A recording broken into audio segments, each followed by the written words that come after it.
হালাল ভাবে ধনী হতে চাইলে সকাল বিকাল একটি দোয়া 7 বার পড়বেন।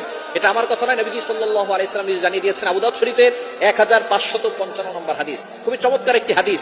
নবীজি সাল্লাল্লাহু আলাইহি সাল্লাম একটি দোয়া শিক্ষা দিয়েছেন, যে দোয়ার মাধ্যমে একজন সাহাবী ধনী হয়েছেন। আপনি ঋণের বোঝা জর্জরিত আছেন, টেনশন, দুশ্চিন্তা, ডিপ্রেশন, ফ্রাস্ট্রেটেড পিপল যারা আছেন, অনেক দুশ্চিন্তা, দুশ্মনের দুশ্মনী, এবং অনেকে আপনার সাথে দুশ্মনী করে আপনাকে ক্ষতি করতে চায়, অথবা আপনি ঋণের বোঝা জর্জরিত হয়ে টেনশনে আছেন, এই একটি আমল করেন। সকালে 7 বার ফজরের নামাজের পরে পড়বেন এবং মাগরিবের পরে 7 বার পড়বেন। আল্লাহ পাক রব্বুল আলামিন আপনার সকল দুঃখ, কষ্ট, টেনশন এবং ঋণের বোঝা দূর করে আল্লাহ আপনাকে সম্পদের মালিক বানাবেন।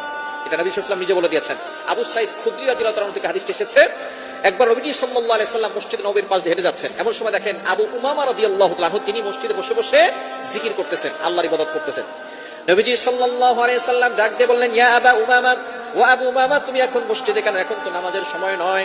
আবু উমামা রাদিয়াল্লাহু তাআলা দাঁড়িয়ে বললেন, ইয়া রাসূলুল্লাহ, ইয়া হাবিবাল্লাহ, দুশ্চিন্তা, ঋণের বোঝা, টেনশন, এগুলো আমাকে মসজিদে নিয়ে আসছে।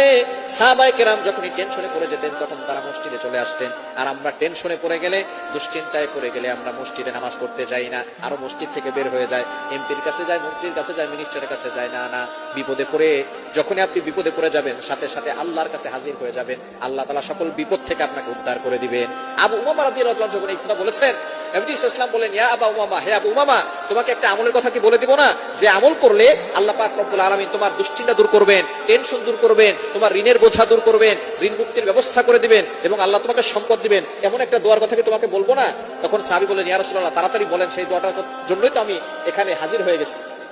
এবার রাসূল সাল্লাল্লাহু আলাইহি ওয়াসাল্লাম বলেছেন যে তুমি একটা দোয়া করবে, এই দোয়াটা ফজরের পরে 7 বার, মাগরিবের পরে 7 বার। এই সাহাবী আবু উমামা রাদিয়াল্লাহু তাআলা তিনি এই দোয়াটা করেছেন। কিছুদিন পরে নবীজি সাল্লাল্লাহু আলাইহি ওয়াসাল্লামের জন্য হাদিয়া নিয়ে আসছেন এবং বলছেন, ইয়া রাসূলুল্লাহ, আপনার এই দোয়ার আমল করে আমি ঋণ মুক্তির ব্যবস্থা করেছি, আল্লাহ পাক রব্বুল আলামিন করে দিয়েছেন, এবং আল্লাহ পাক রব্বুল আলামিন আমাকে সম্পদশালী বানিয়েছেন, আমি নিজে আপনার জন্য কিছু হাদিয়া নিয়ে আসছি। দোয়াটি হচ্ছে, আল্লাহুম্মা ইন্নী আউযু বিকা মিনাল হাম্মি ওয়াল হুজনি ওয়া আউযু বিকা মিনাল আজাজি ওয়াল কাসালি ওয়া আউযু বিকা মিনাল জুবনি ওয়াল বুখলি ওয়া আউযু বিকা মিন গলাবাতিদ দাইনি ওয়া কাহরির রিজাল। এটা বুখারী শরীফের ভিতরে একটু অন্য রায়াত আছে, আবু দাউদ শরীফের ভিতরে আসছে। আমি আবু দাউদের রিওয়ায়াতটি বলেছি। এটা আপনি আমল করবেন ফজরের পরে 7 বার, মাগরিবের পরে 7 বার। এখানে সাথে করলে দুশ্চিন্তা, ঋণের বোঝা, টেনশন, সকল ধরনের দুশ্চিন্তা থেকে, অভাব থেকে আল্লাহ তাআলা দূর করে আল্লাহ আপনাকে সম্পদশালী বানিয়ে দিবেন।